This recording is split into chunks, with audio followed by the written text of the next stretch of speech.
ಈಗಾಗಲೇ ದೆಹಲಿಗೆ ತೆರಳಿರುವ Yatnal and team ದೆಹಲಿಯಲ್ಲೇ ಬೀಡುಬಿಟ್ಟಿದ್ದಾರೆ. ವಕ್ಫ್ ಎರಡನೇ ಹಂತದ ಹೋರಾಟ ಮುಗಿಸಲಾಗಿದೆ ಅಂತ ಕುಮಾರ್ ಬಂಗಾರಪ್ಪ ಪ್ರತಾಪ್ ಸಿಂಹ ಬಗ್ಗೆ ಮಾಹಿತಿ ಕೊಟ್ಟಿದ್ದಾರೆ.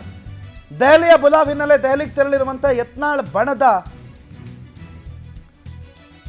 ಭಿನ್ನಮತೀಯ ನಾಯಕರು ದೆಹಲಿಯಲ್ಲೇ ಉಳ್ಕೊಂಡಿದ್ದಾರೆ. ಕುಮಾರ್ ಬಂಗಾರಪ್ಪ, ಪ್ರತಾಪ್ ಸಿಂಹ, ಜೆಪಿಸಿ ಮತ್ತು ಸಚಿವ ಕಿರಣ್ ರಿಜಿಜುಗೆ ವರದಿ ಕೊಟ್ಟಿದ್ದೇವೆ. ನಮ್ಮ ವರದಿ ನೋಡಿ ಅವರು ಸಂತೋಷ ಮತ್ತು ಆಶ್ಚರ್ಯಪಟ್ಟಿದ್ದಾರೆ. ವಕ್ಫ್ ನಾನಾ ರೂಪದ ಬಗ್ಗೆ 20 ನಿಮಿಷ ನಾವು ಮಾಹಿತಿ ಕೊಟ್ಟಿದ್ದೇವೆ. ವಕ್ಫ್ ಹಟಾವೋ ದೇಶ ಬಚಾವೋ ಹೆಸರಿನಲ್ಲಿ ವರದಿಯನ್ನು ಸಿದ್ಧಪಡಿಸಿದ್ದೀವಿ. ಕರ್ನಾಟಕ ಸಂಪೂರ್ಣ ವರದಿ ಕೊಟ್ಟಿದ್ದಕ್ಕೆ ಅವರು ಖುಷಿ ಪಟ್ಟಿದ್ದಾರೆ. ಯಾರ್ಯಾರ ಆಸ್ತಿ ಸೇರಿದೆ ದಾಖಲೆ ಸಮೇತ ನಾವು ಕೊಟ್ಟಿದ್ದೀವಿ ಅಂತ ಪ್ರತಾಪ್ ಸಿಂಹ ಮತ್ತು ಜಾರಕಿಹೊಳಿ ಮಾತಾಡಿದ್ದಾರೆ.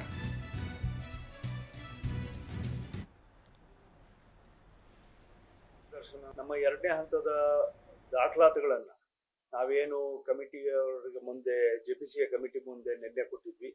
ತದನಂತರ ಕೆಲವು ಮಾಹಿತಿಗಳನ್ನ ನಮ್ಮ ಮಂತ್ರಿಗಳಿಗೆ, ಕೇಂದ್ರದ ಮಂತ್ರಿಗಳಿಗೆ, ಕಿರಣ್ ಅವರಿಗೆ ಕೊಡಬೇಕು ಅಂತಕ್ಕಂಥ ವಿನಂತಿಯನ್ನ ಮಾಡ್ಕೊಂಡಿದ್ವಿ. ಅವರು ಬಹಳಷ್ಟು ಸಮಯವನ್ನ ನಿನ್ನೆ ನಮಗೆ ಕೊಟ್ಟಿದ್ರು.